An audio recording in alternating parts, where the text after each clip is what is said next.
Miira kan biraa keessaa waliin bulan.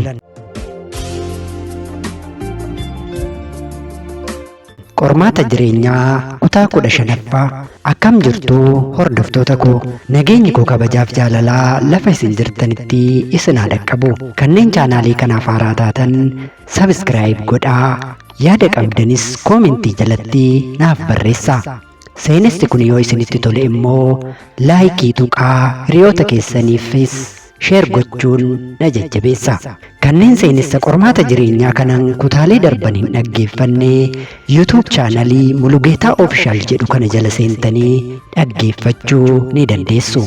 Seenessa qormaata jireenyaa kutaa 14ffaa darbe keessatti seenaa yaadanii mata duree qormaata jireenyaa jedhuun yaadaniin abbaa ishee akka ta'e osoo hin beekin erga abbaa ishee dhalche waliin fedha foonii raawwattee waan ta'etti hedduu gadduun sana booda hojichatti gonkumaa deebi'uu akka hin qabne waadaa ofiif galuu ishee cubbuu dura dalagdeefuu akka gaabbitee jireenya haaras jalqabuu akka qabdu erga of amansiistee qarshii hojii sagaagalummaan walitti qabatteen mana jireenya waliinii bitattee akka turte akkasuma ogummaa bareedinaa barachuun mana miidhagina dubartootaa banachuu ishee kan dabarsite waan hundaa dagattee jireenya mataa ishee jiraachuu erga jalqabdee guyyaa tokko oboroon lafaa bahanii fi samii gadi bu'aniin isaanii osoo hin beekamne beeka fi rooban bakka hojii isheetti akka itti dhufan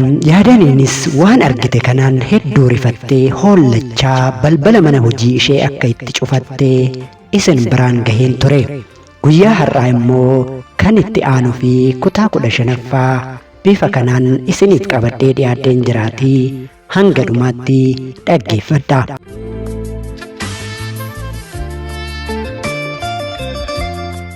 Yaadaniin balbala cufattee akka isaan jalaa bantuuf beeka fi rooban irra deddeebin balbala irratti rukutan. Yaadaniin garuu banuu didde. Inumaa osoon poolisii isinitti hin waamin narraa deemaa jettee iyyuu eegalte.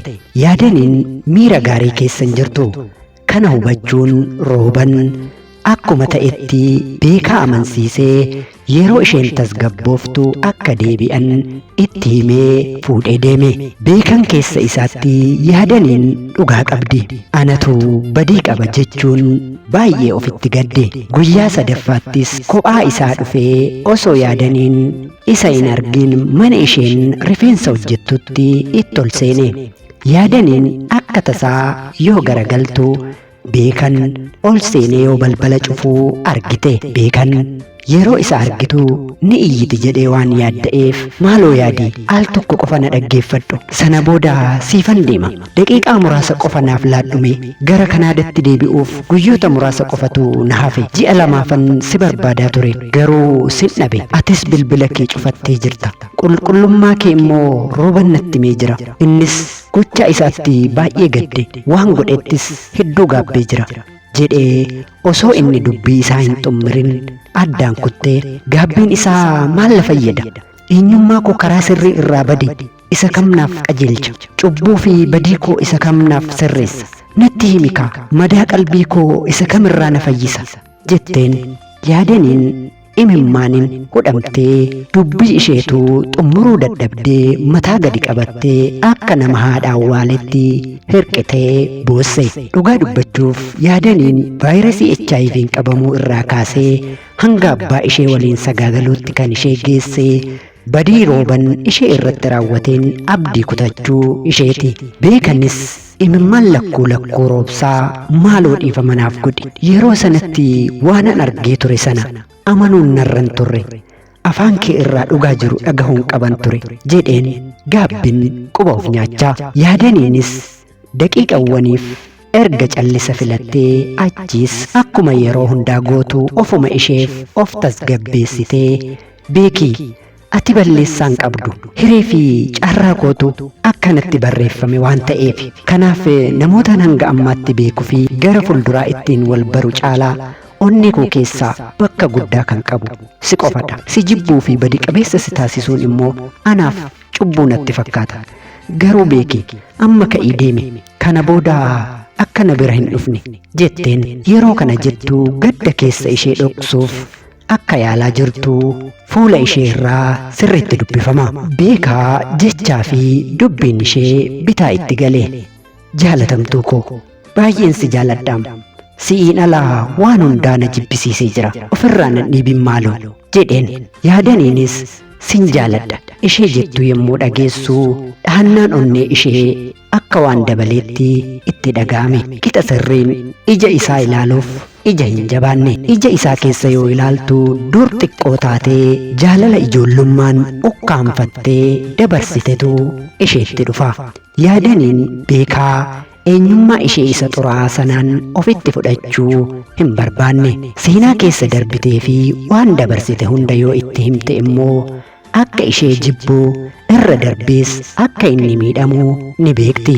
Kanaaf yaadaniin jaalala isaaf qabdu obsitee miira keessa ishees hundaa dhoksitee inni abdii kutatee gara Kanaadaa akka deemu baay'ee dadhabde.